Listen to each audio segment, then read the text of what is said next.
Hello my dear student, I hope you are all doing well. आइए आज हम लोग क्लास 11 का chapter number 4 motion in a plane vector को continue करते हैं। और आज हम लोग इस वीडियो में बहुत ही ज्यादा इंपॉर्टेंट टॉपिक पढ़ने वाले हैं, analytical method of vector addition, जो कि आपके लिए जेई नीट और आपके स्कूल के होने वाले एग्जाम में बहुत ही इंपॉर्टेंट है। तो आइए आज हम लोग सबसे पहला जो पढ़ने वाले हैं वो क्या है, parallelogram law of vector addition.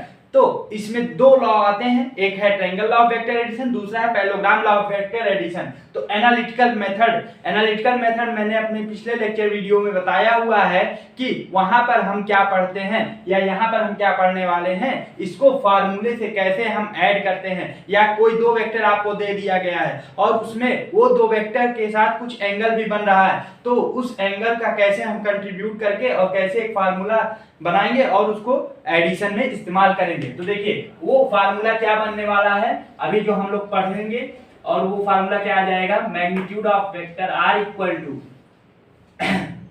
A square plus B square plus 2ab cos theta. अब यही फार्मूला हम आज पढ़ने वाले हैं और इसी फार्मूले को हम प्रूव भी करेंगे। तो आइए अब हम बात करते हैं parallelogram law of vector addition की।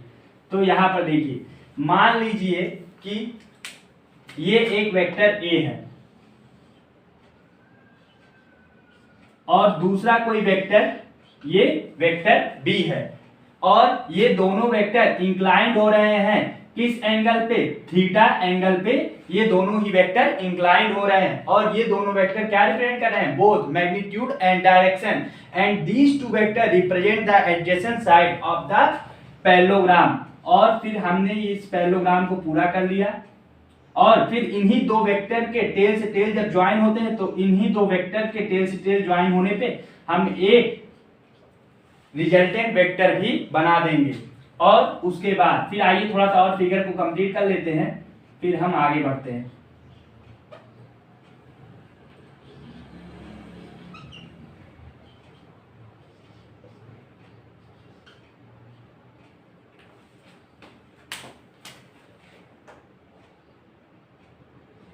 तो आपको अगर ये वेक्टर प्रूव करना है तो आपको देखिए क्या क्या याद रखना है। तो आप लोग एक बार कॉपी में नोट कर लीजिएगा, let two vector A and B represent the adjacent side of the parallelogram in both magnitude and direction, and these vector are inclined at an angle theta. And अब आइए अब हम सबसे पहले इसमें क्या प्रूव करते हैं, सबसे पहले हम प्रूव करते हैं मैग्नीट्यूड। सबसे पहले हम क्या निकालेंगे, इस वेक्टर आर का मैग्नीट्यूड निकालेंगे। वेक्टर आर यहाँ पर क्या है, रिजल्टेंट वेक्टर है, और जो रिजल्टेंट होता है वो क्या होता है, कंपोजिशन ऑफ वेक्टर होता है।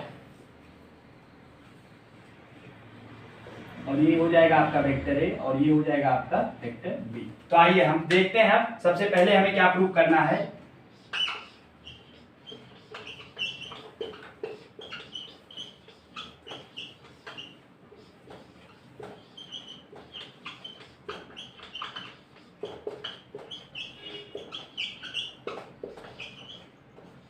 Magnitude of resultant vector R, अब हमें ये प्रूव करना है। तो आइए सबसे पहले हम एक एक करके दिखते हैं क्या क्या गिवन है।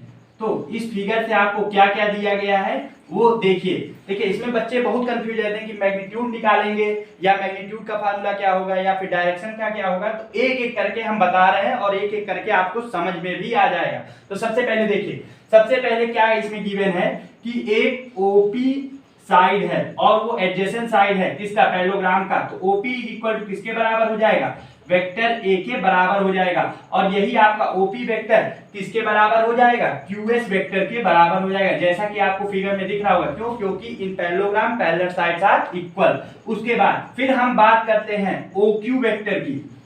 ध्यान से देखिएगा फिगर में ही, OQ वेक्टर किसके बराबर है, वेक्टर B के बराबर है। और वेक्टर B किसके बराबर है, आपका जो वेक्टर बी है वो किसके बराबर हो जाएगा, PS वेक्टर के बराबर। क्यों, क्योंकि ये भी क्या है, opposite sides are parallel and equal from this parallelogram. अब देखिए यहाँ पर एक एंगल थीटा बना है, वो एंगल थीटा देखिए किस किस के बराबर है, QOS।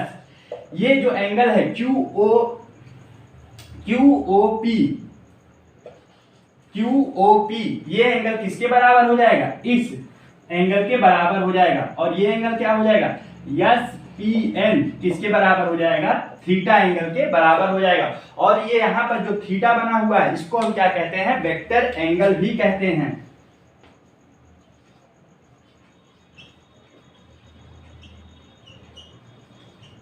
ये आपका हो जाएगा वेक्टर एंगल। वेक्टर एंगल क्यों बनाते हैं, क्योंकि इसके पहले वाले लेक्चर वीडियो में हमने बताया है कि जब दो वेक्टर टेल से टेल या हेड से हेड ज्वाइन होते हैं तो उनसे एक हम एंगल थीटा बनाते हैं और उसी थीटा को क्या कहा जाता है, वेक्टर एंगल कहा जाता है। यहाँ पर दो वेक्टर कैसे ज्वाइन है, टेल से टेल, ये आपके वेक्टर का हेड हो जाएगा, टेल हो जाएगा। जब दो वेक्टर टेल से टेल ज्वाइन होंगे तो आपका बन जाएगा थीटा। यहाँ से ये सारी चीजें आपको मिल गई। अब आपको निकालना क्या है, मैग्नीट्यूड ऑफ रिजल्टेंट वेक्टर निकालना है। तो मैग्नीट्यूड आप लोग कैसे निकालेंगे, सबसे पहले अब इसमें हमने एक अलग से फिगर, एक अलग से ट्रायंगल बनाया हो। वो ट्रायंगल कैसा है, राइट एंगल ट्रायंगल है। तो हमने यहाँ पर लिखेंगे ड्रॉ, हमने ड्रॉ किया है, क्या ड्रॉ किया है, एसएन। एसएन हमने ड्रॉ किया है परपेंडिकुलर टू ओपी प्रोड्यूस्ड। एक हमने लाइन एसएन ड्रॉ की है जो कि परपेंडिकुलर है, किसके, ओपी के परपेंडिकुलर है। और अब यहां से आपको और भी चीजें दिख रही होंगी कि ये देखिए, ये एक राइट एंगल ट्रायंगल है।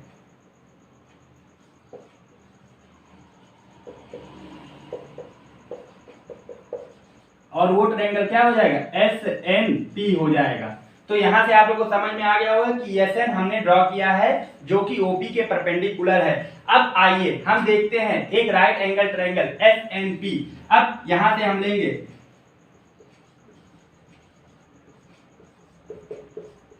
From right angle triangle,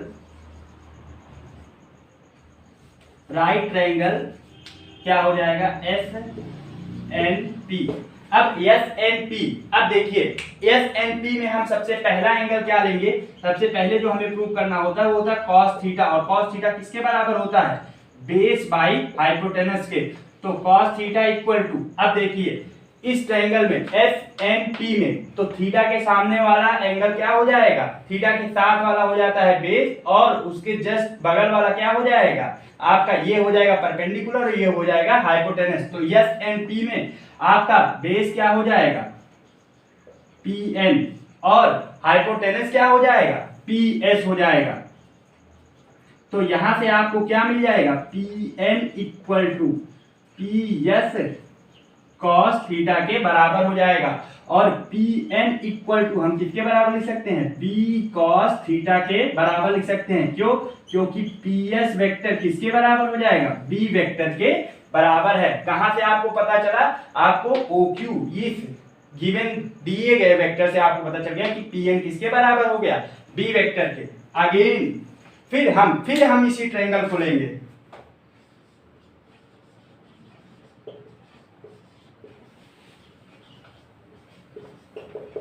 again from right angle triangle S N P. अब एस एन पी से हमने लिया। अब देखिए अब हमें क्या चाहिए, सबसे पहले हमने क्या ले लिया, कॉस थीटा ले लिया, तो हमें बेस के बारे में पता चल गया। अब हमें परपेंडिकुलर अननोन है, क्यों, क्योंकि इस ट्रायंगल का हमें एक एक साइड पता करना था।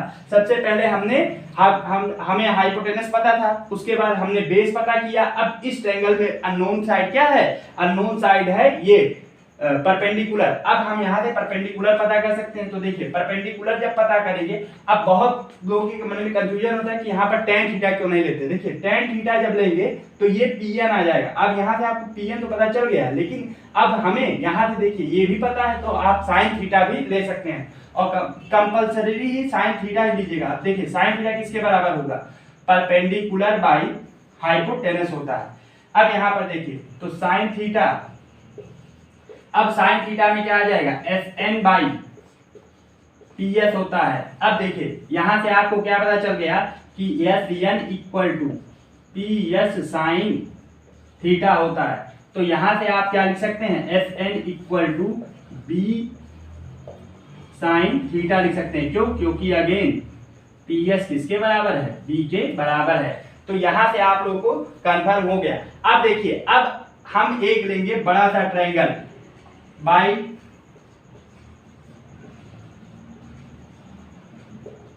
Using Pythagoras theorem. अब हम पाइथागोरस थ्योरम इस्तेमाल करेंगे किस राइट ट्रायंगल में। अब हम एक राइट ट्रायंगल बना लेंगे और वो राइट ट्रायंगल क्या हो जाएगा, ONS, एक बहुत बड़ा सा ट्रायंगल हो जाएगा। वो ट्रायंगल क्या है, ONS है।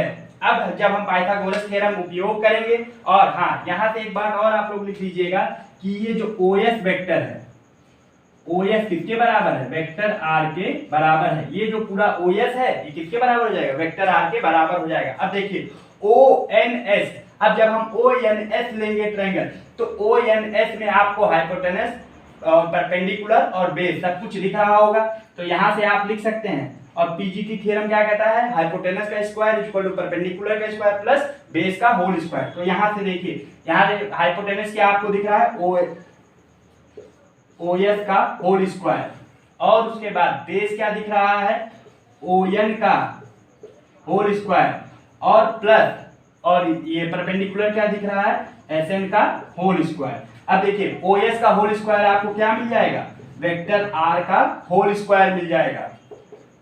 ये है आपका वेक्टर R, और ये vector R a plus b के बराबर होता है, लेकिन आपको ये बाद में दिखाना है। लेकिन अभी के लिए क्या हो जाएगा, आपका एक वेक्टर R हो जाएगा। उसके बाद ON क्या हो जाएगा, ON को आप लिख सकते हैं OP प्लस PN वेक्टर का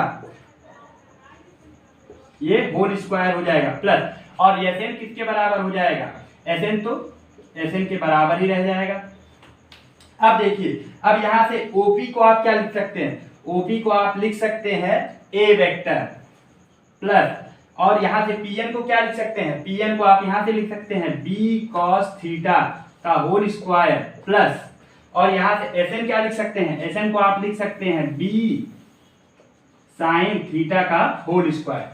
अब देखिए, अब जब आप यहां पर लिखेंगे तो आपको क्या मिल जाएगा, वेक्टर R का whole square equal to A square plus B square cos square theta plus 2AB cos theta. इसमें सिंपली फार्मूला लगा देंगे, और प्लस ये क्या हो जाएगा, plus B square sine square theta हो जाएगा। अब देखिए B square cos square theta plus B square sine square theta, तो आपका यहाँ पर क्या आ जाएगा।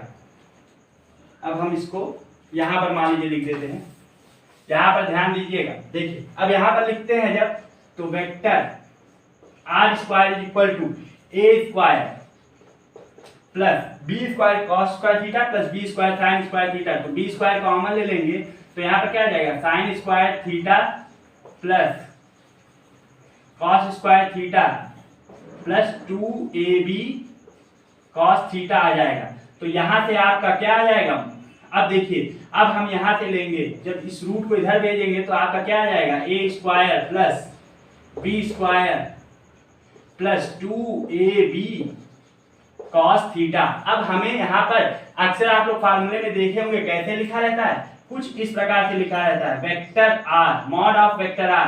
तो हमने अपने पिछले लेक्चर वीडियो में या हमने बता रखा है कि मॉड हम क्यों लेते हैं, क्योंकि मैग्नीट्यूड, और जो मैग्नीट्यूड होता है वो हमेशा पॉजिटिव दिया जाएगा। तो आप लोग को ये फार्मूला मिल जाएगा। तो देखिए सबसे पहले हमने कहाँ से शुरू किया था, हमने क्या कहा कि मैग्नीट्यूड हमें निकालना है, किसका निकालना है, रिजल्टेंट वेक्टर R का। तो हमने गिवन लिया, गिवन में सबसे पहले दिखाया कि OP वेक्टर QS वेक्टर के बराबर है, और वेक्टर A है OQ वेक्टर B, और PS वेक्टर B के बराबर है, और QOP SPN के बराबर है बाय करस्पॉन्डिंग एंगल्स, और OS जो है वो वेक्टर R के बराबर है, और जो थीटा है वो वेक्टर एंगल हो जाएगा। उसके बाद हमने ड्रॉ किया SN perpendicular to OP produce, और ये यहाँ से एक राइट एंगल ट्रायंगल बन जाएगा, और उसी राइट एंगल ट्रायंगल से एक बार cos थीटा एक बार sin थीटा लेंगे। और cos थीटा और sin थीटा को हम क्यों कंपलसरी लेंगे, क्योंकि इसका एडिशन भी बहुत सिंपल होता है, sin square theta plus cos square theta 1 के बराबर होता है। इसी वजह से ये दो ही रेशियो ट्रिग्नोमेट्री के कंसीडर किए जाएंगे। उसके बाद हम एक बड़ा सा ट्रायंगल लेंगे ONS, और यहाँ से ये हम प्रूव कर देंगे। तो ये आपका जो फार्मूला है, इस फार्मूले को थोड़ा ध्यान दीजिएगा कि vector mod of vector R किसके बराबर दिया गया है, vector root A square plus B square plus 2AB cos theta. तो यहाँ तक आप लोग नोट कर लीजिए, या फिर कहीं भी आप लोग स्क्रीनशॉट ले लीजिए, फिर हम आगे बढ़ें और बताएं कि हम डायरेक्शन कैसे इसी दिए गए रिजल्टेंट का निकालेंगे। बहुत लोगों को लग रहा होगा ये मैग्नीट्यूड है। अब मैग्नीट्यूड है तो ये एक प्रकार का क्या है, रिजल्टेंट वेक्टर ही है। तो जब रिजल्टेंट एक प्रकार का वेक्टर हो गया तो इसका हम डायरेक्शन भी निकालेंगे। क्यों? क्योंकि ये किसी ना किसी एक पर्टिकुलर डायरेक्शन में लग रहा है। अब उसका डायरेक्शन क्या हो जाएगा तो आइए हम देखते हैं। आप लोग जल्दी से नोट कर लीजिए, फिर हम आगे बढ़ें। चलिए,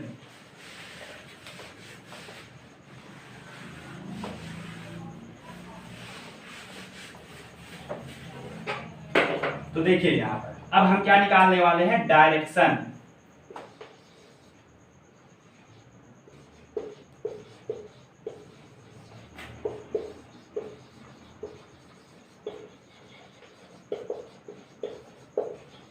अब देखिए डायरेक्शन ऑफ रिजल्टेंट वेक्टर। अब इस r का डायरेक्शन हम कैसे निकालेंगे, तो यहाँ पर देखिए हमने शुरू में ही एक एंगल अल्फा बनाया है और इसी एंगल अल्फा से हम क्या करेंगे, डायरेक्शन निकालेंगे। तो यहाँ पर हम क्या मानेंगे, tan अल्फा मानेंगे। अब देखिए tan अल्फा किस ट्रायंगल में मानेंगे, ऑन टेकिंग ट्रायंगल। किस ट्रायंगल को हम लेंगे, on taking right angle triangle. और राइट एंगल ट्रायंगल कौन सा हमने लिया था, ONS। अब इस ONS में tan अल्फा किसके बराबर हो जाएगा, आप लोग पहले tan थीटा बताइए किसके बराबर होता है, tan थीटा हो जाएगा परपेंडिकुलर बाय बेस। अब देखिए तो परपेंडिकुलर बाय बेस होगा तो इस ट्रायंगल में tan अल्फा। अब देखिए हमें क्या लेना है, tan अल्फा। क्यों? क्योंकि एंगल इंक्लिनेशन किसके साथ हो रहा है, एंगल इंक्लिनेशन अल्फा ए के साथ हो रहा है। जब ए के साथ हो रहा है तो यही वाला ट्रायंगल हम कंसीडर करेंगे। अब जब ये वाला ट्रायंगल कंसीडर करेंगे तो tan अल्फा, तो tan अल्फा आप लोग बताएं, tan अल्फा हो जाएगा from this figure SN by किसके बराबर हो जाएगा, ON के बराबर हो जाएगा। अब बताइए, अभी हमने पहले प्रूव किया है SN किसके बराबर आया था, B sin थीटा के बराबर आया था। कैसे, फिर से देखिए, देख लीजिए जल्दी से, क्या हमने लिया था, हमने लिया था SNP, एक राइट एंगल ट्रायंगल लिया था। यहाँ पर हम sin थीटा माने थे और sin थीटा किसके बराबर आया था, SN बाई PS। तो SN इक्वल टू किसके बराबर हो गया था, B sin थीटा के बराबर। अब देखिए ON किसके बराबर हो जाएगा, OP प्लस PN के बराबर। तो B sin theta by OP किसके बराबर, A के बराबर। और ये PN किसके बराबर हो जाएगा, PN हो जाएगा आपका B cos थीटा के बराबर हो जाएगा। तो देखिए कुछ लोग तो ऐसे याद कर लेते हैं, ठीक है, जिनको याद होने लायक रहता है वो एज इट इज इस फार्मूले को याद भी कर लेते हैं, लर्न भी कर लेते हैं। मान लीजिए जिनको दिक्कत हो रहा है कि वो इस ट्रायंगल को नहीं देख पा रहे, तब वो क्या करेंगे कि मान लीजिए जिसके साथ भी ये एंगल अल्फा बनाएगा, जिसके साथ भी ये एंगल इंक्लिनेशन हो रहा है tan अल्फा का, उसका हम क्या करेंगे, जो दूसरा वेक्टर है उस दूसरे वेक्टर को हम क्या करेंगे, दो कंपोनेंट में तोड़ लेंगे। जब इस वेक्टर को दो कंपोनेंट में तोड़ेंगे तो उसके ऊपर वाले वेक्टर को हम क्या कंसीडर करेंगे, उसके ऊपर वाला वेक्टर हम लिखेंगे B sin थीटा न्यूमरेटर में, और डिनोमिनेटर में क्या लिखेंगे, वेक्टर A पूरा लिखेंगे और बस दूसरे वाले कंपोनेंट का cos थीटा लिख लेंगे। मान लीजिए कि हमने ले लिया tan बीटा। अब tan बीटा किसके बराबर हो जाएगा, तो tan बीटा आपका पहली बात जान लीजिए किसके साथ बनता है, B वेक्टर के साथ या A वेक्टर के साथ भी बन सकता था। अब कोई पूछे कि tan बीटा क्या हो जाएगा, तो हमने क्या बताया, जिस वेक्टर के साथ जो दिया गया वेक्टर है, एक नोन वेक्टर के साथ ये एंगल इंक्लिनेशन कर रहा है, तो इसके नीचे वाले वेक्टर को हम क्या करेंगे, दो कंपोनेंट में तोड़ लेंगे। अब ये जब वेक्टर ये दो कंपोनेंट में टूटेगा तो एक साइन थीटा बनेगा और एक कॉस थीटा बनेगा। जो साइन थीटा बनेगा उसको हम क्या करेंगे, उसको हम न्यूमरेटर में लिखते हैं, तो हमने क्या लिखा, A साइन थीटा लिखा।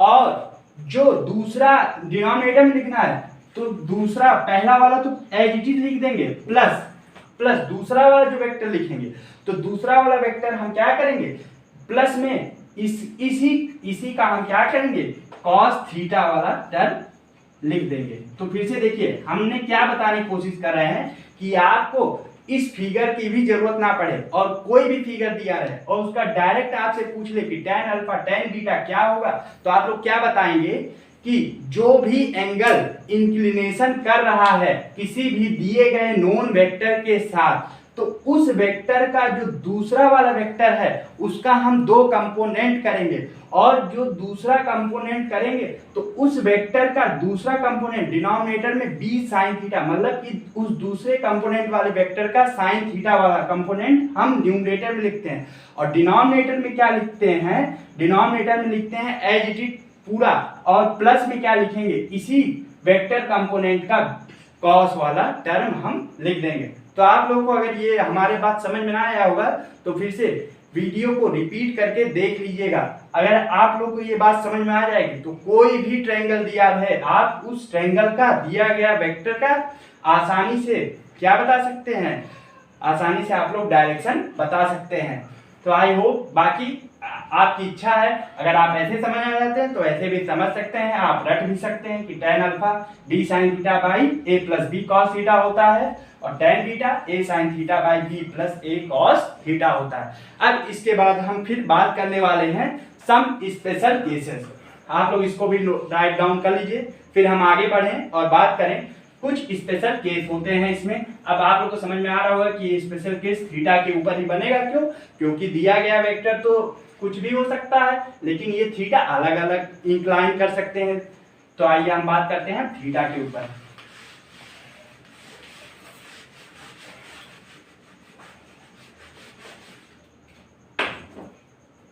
अब देखिए, सबसे पहले हम इसके ऊपर बात करेंगे स्पेशल केसेस,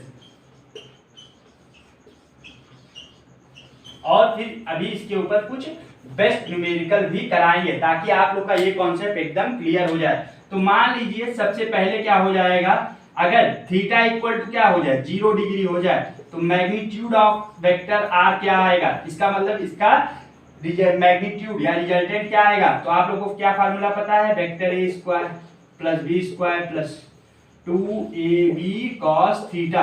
अब यहाँ पर अगर आप लोग 0 पुट कर देंगे तो cos 0 किसके बराबर होता है, तो आप लोग को आई होप पता होगा कि sin 0, अच्छा sin 0 किसके बराबर होता है, तो sin 0 बराबर होता है 0 के, तो cos 0 किसके बराबर हो जाएगा, cos 0 जस्ट उसका अपोजिट, तो जस्ट उसका अपोजिट क्या हो जाएगा, 1 के बराबर हो जाएगा। तो vector r equal to A square plus B square plus 2ab के बराबर हो जाएगा। अब देखिए, ये आपको एक फार्मूला दिख रहा होगा जो आपने बचपन से पढ़ रखा होगा, a प्लस बी का क्या आ जाएगा, होल स्क्वायर आ जाएगा। तो यहाँ से आपको क्या मिल गया, vector r equal to a plus B मिल गया। इसका मतलब ये वेक्टर r जो यहाँ से मैग्नीट्यूड मिलेगा वो क्या हो जाएगा, आपका मैक्सिमम हो जाएगा। और मैक्सिमम कब होगा, कब दो दिए गए वेक्टर मैक्सिमम हो सकते हैं, जब उन वेक्टर का क्या हो जाएगा, डायरेक्शन पैरेलल हो जाएगा या सेम हो जाएगा। यहां पर लिखिए, when two vectors are in same और इन पैरेलल डायरेक्शन। जब दो वेक्टर सेम या फिर पैरेलल होंगे तो ये दोनों वेक्टर क्या हो जाएंगे, मैक्सिमम हो जाएंगे, मतलब जो इनका आर आएगा वो कहीं ना कहीं मैक्सिमम आएगा। अब इसके बाद आप लोग इसी से क्या निकाल सकते हैं, tan निकाल सकते हैं। अब tan अल्फा tan बीटा कुछ भी हो सकता है, तो यहाँ पर मान लीजिए tan अल्फा है, तो tan अल्फा है तो यहाँ पर जब आप लोग रखेंगे तो tan अल्फा क्या होता है, b sin theta by a plus b cos theta. अगर यहाँ से आप लोग को याद हो जाता है तो अच्छी बात है, नहीं याद होता है तो आप लोग फिगर बना के और निकाल सकते हैं। अब देखिए, sin 0 क्या हो जाएगा, sin 0 तो 0 हो जाएगा, तो b इंटू 0 और cos 0 मान लीजिए 1 ही रहे, तो tan अल्फा यहाँ से क्या आ जाएगा, तो अल्फा इक्वल टू क्या हो जाएगा, 0 हो जाएगा। तो ये पूरा वैल्यू आपका क्या आ जाएगा, ये पूरा वैल्यू आपका आ जाएगा, ये पूरा वैल्यू आ जाएगा tan अल्फा इक्वल टू 0। अब tan अल्फा 0 कब हो जाएगा, tan अल्फा आपका 0 हो जाएगा 0 पे ही, ठीक है, ये हो गया। तो यहाँ से आपकी tan अल्फा की वैल्यू कितनी आ गई, 0 आ गई। अगर कोई पूछे यहाँ से अल्फा क्या हो जाएगा, तो अल्फा आप लोग लिख सकते हैं tan इनवर्स 0, ठीक है। अब tan 0 कब होता है? तो tan इक्वल टू क्या होता है? आप लोगों को पता है कि tan theta is equal to sin theta upon cos theta. अब देखिए जब यहाँ पर तो sin 0 का मतलब क्या होता है? sin 0 होता है और ये cos 0 का मतलब 1 होता है, तो ये यहाँ पर 0 हो जाएगा, अल्फा इक्वल टू 0। तो यहाँ से अल्फा क्या आ जाएगा? 0 आ जाएगा, तब ये हो जाएगा। बस मेन बात ये है कि जब दो वेक्टर सेम डायरेक्शन में या पैरेलल हो जाएगा तो वो वेक्टर मैक्सिमम हो जाएगा और उनके बीच का एंगल 0 हो जाएगा। अब यहाँ से फिर हम आगे बढ़ते हैं और बात करते हैं cos। अब 0 से फिर हम 90 की तरफ बढ़ते हैं और 90 पे बात करते हैं क्या होता है।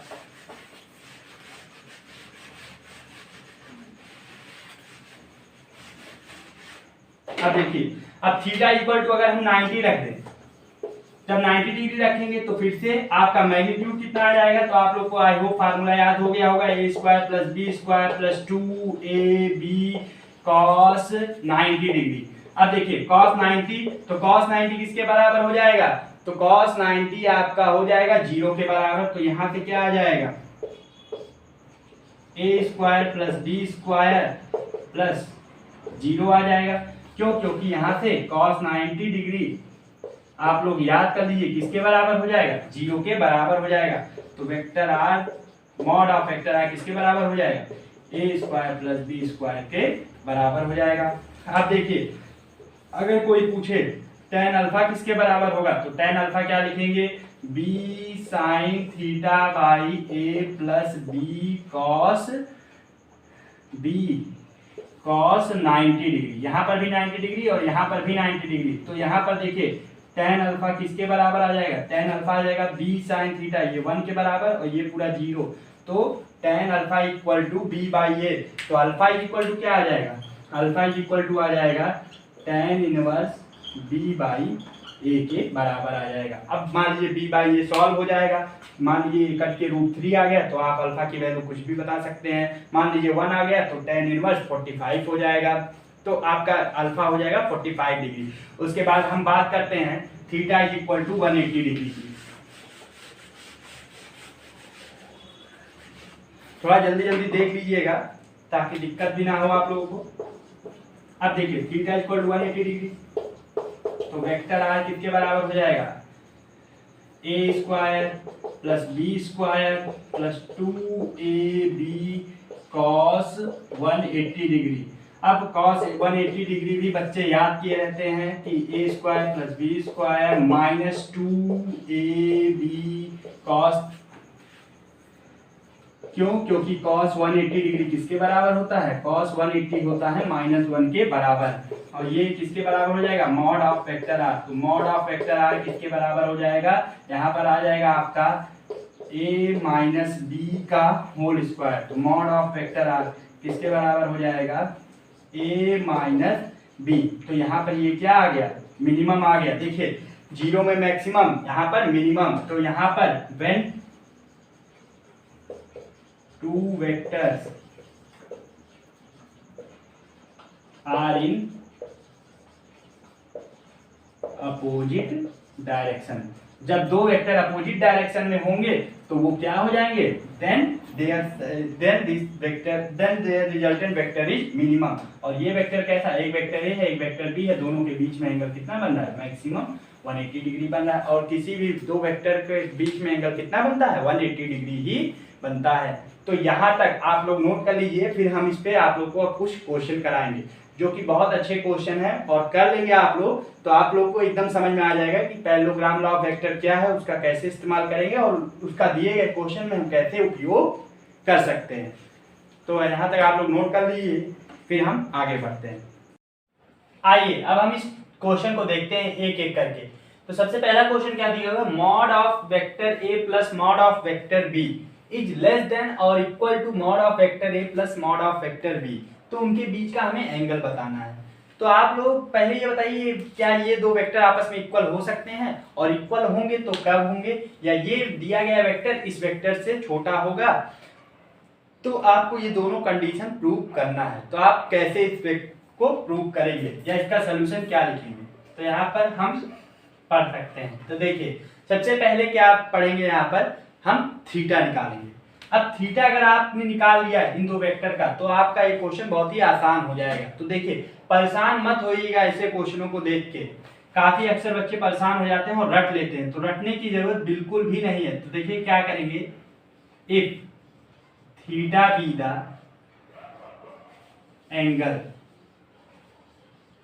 Between vector A and vector B, अगर मान लीजिए थीटा एंगल हो जाए ए और बी वेक्टर के बीच का, तो यहां पर आप क्या लिख सकते हैं, ये एक प्रकार का क्या लिखा हुआ है, रिजल्टेंट वेक्टर ही तो लिखा हुआ है। रिजल्टेंट वेक्टर क्या होता है, r is equal to mod of vector A plus mod of vector B, mod of vector r, ये मैक्सिमम वेक्टर लिखा हुआ है। तो ये मैक्सिमम वेक्टर कब आएगा, तो आप लोगों को पता है कि ये कब आएगा, अभी हमने फार्मूला लिख रखा है a² + b² + 2ab cos a। तो यहाँ पर हम लिख सकते हैं मॉड a का whole square plus mod b का whole square plus 2 mod a plus mod b cos theta. अब यहां पर थीटा क्या हो जाए, when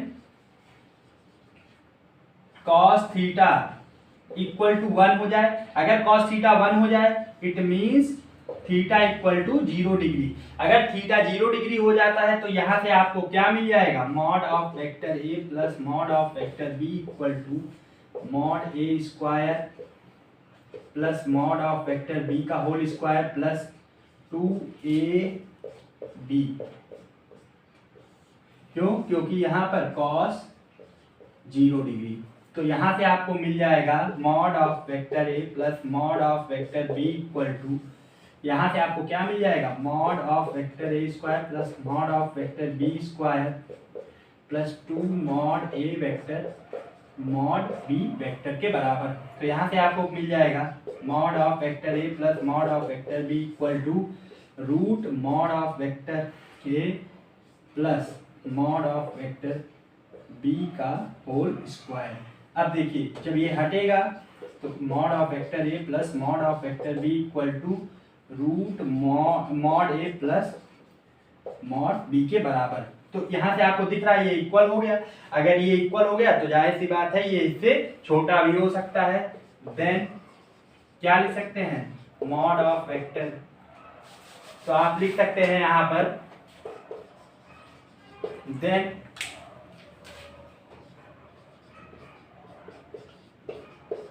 less than or equal to mod of vector a plus mod of vector b, it only happen when theta equal to 0 degree and vector a comma vector b are in same direction। जब vector A और vector B same direction में हो जाए या फिर vector A और vector B के बीच का बनने वाला एंगल क्या हो जाए, 0 डिग्री हो जाए, तो ये वेक्टर इस प्रकार से आपस में लेस देन और इक्वल टू हो सकते हैं। तो ये हो गया आपका एक क्वेश्चन और करा देते हैं। आई होप आप लोग को समझ में आ गया होगा और ये वीडियो काफी लंबा भी हो चुका है, तो एक क्वेश्चन और करा देते हैं, उसके बाद इस वीडियो को एंड करते हैं। और फिर और कुछ क्वेश्चन, हम कुछ बहुत अच्छे क्वेश्चन कराएंगे अपने नेक्स्ट लेक्चर वीडियो में, तो उसको आप लोग देखते रहिएगा। तो देखिए यहां पर मान लीजिए बी क्वेश्चन क्या दिया गया, 2 vectors of same magnitude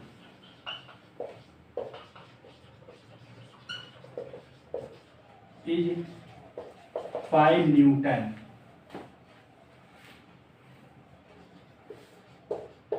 acting on a point, find resultant. अब हमें रिजल्टेंट बताना है, तो यहाँ पर देखिए सोल्यूशन में हम क्या करेंगे, तो सोल्यूशन में आप देखिए मान लीजिए ये एक, हाँ, and angle between them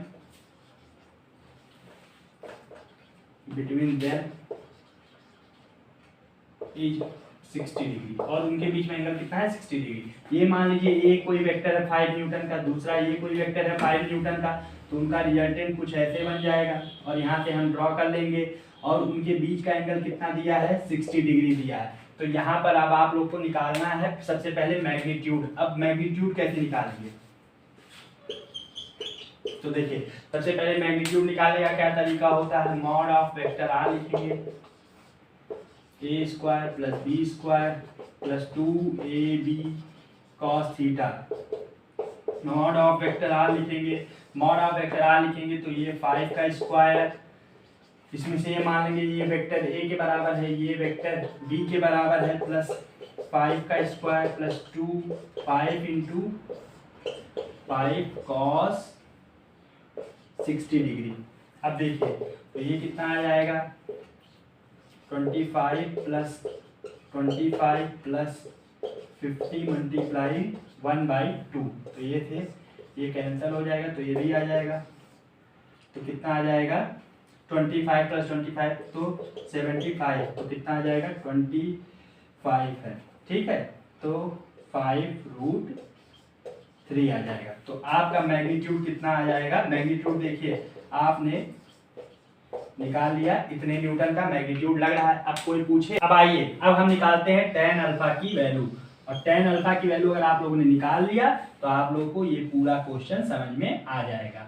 tan alpha equal to होता किसके बराबर है, तो हमने क्या बताया, आपको फार्मूला लर्न करने की जरूरत नहीं है। यहाँ पर देखिए वो ट्रायंगल नहीं बना है, तो जिसके साथ ये अल्फा एंगल बनाता है उसके ऊपर वाले को हम क्या करते हैं, ऊपर वाले वेक्टर को दो कंपोनेंट में तोड़ लेंगे। तो यहाँ से ये वेक्टर दो कंपोनेंट में टूटेगा तो इसका वाला कंपोनेंट जो साइन कंपोनेंट है उसको ऊपर लिखेंगे, तो उसको जब ऊपर लिखेंगे तो यहाँ पर क्या लिख देंगे बी साइन थीटा, और नीचे वाले कंपोनेंट में क्या लिखेंगे ए प्लस ए, तो पूरा लिख देंगे प्लस बी कॉस थीटा, इस ऊपर वाले कंपोनेंट का जो कॉस कंपोनेंट होगा उसको हम लिख देंगे। उसके बाद tan अल्फा इक्वल टू, अब देखिए b कितना दिया हुआ है 5, और साइन कितना दिया हुआ है 60 डिग्री, थीटा कितना दिया हुआ है 60 डिग्री। और बच्चे सोचेंगे कि ये अल्फा 30 ना लिखे, लेकिन ऐसा कुछ नहीं लिखना है। और उसके बाद a कितना दिया हुआ है 5, और प्लस b cos कितना दिया हुआ है 60 डिग्री दिया हुआ है। अब सबकी फटाफट हम वैल्यू रखते हैं, तो साइन 60 की वैल्यू कितनी हो जाएगी, साइन 60 की वैल्यू हो जाएगी √3/2, ये हो जाएगा। उसके बाद फिर कॉस, और कॉस 60 की वैल्यू कितनी हो जाएगी, कॉस 60 की वैल्यू आप लोग लिख सकते हैं 1/2 हो जाएगा। तो यहाँ से फिर आप लोग लिखेंगे tan अल्फा इक्वल टू, तो यहाँ पर आ जाएगा 5√3/2, और यहाँ पर कितना आ जाएगा 15/2 आ जाएगा, तो ये 2 से 2 कैंसिल, आपका यहाँ पर आंसर कितना आ जाएगा 5√3/15। तो ये आंसर कितना हो गया tan अल्फा इक्वल टू √3/3 हो जाएगा। अब देखिए, अब यहाँ पर देख लीजिए, तो tan अल्फा आपको वहां पर क्या मिला, tan alpha equal to √3 multiply √3 कर सकते हैं, तो ये √3 से √3 कैंसिल, तो आ गया answer 1/√3 equal to tan alpha. तो अल्फा इक्वल टू क्या हो जाएगा tan इनवर्स 1/√3, और अल्फा इक्वल टू हम क्या लिख देंगे, इसको हम लिख देंगे theta, alpha equal to 30 degree. तो आप लोग याद रखिएगा, इसको स्पेशल केस के रूप में भी याद रख सकते हैं। जब भी दो वेक्टर हो और दोनों वेक्टर आपस में बराबर दिए हों, तो उनके बीच का जो रिजल्टेंट वेक्टर होता है वो अक्सर कहाँ से ड्रॉ किया जाएगा, के बीच से ही ड्रॉ किया जाएगा। तो आपको जो अल्फा या बीटा मिलेगा वो कहीं ना कहीं 30 डिग्री ही रहेगा।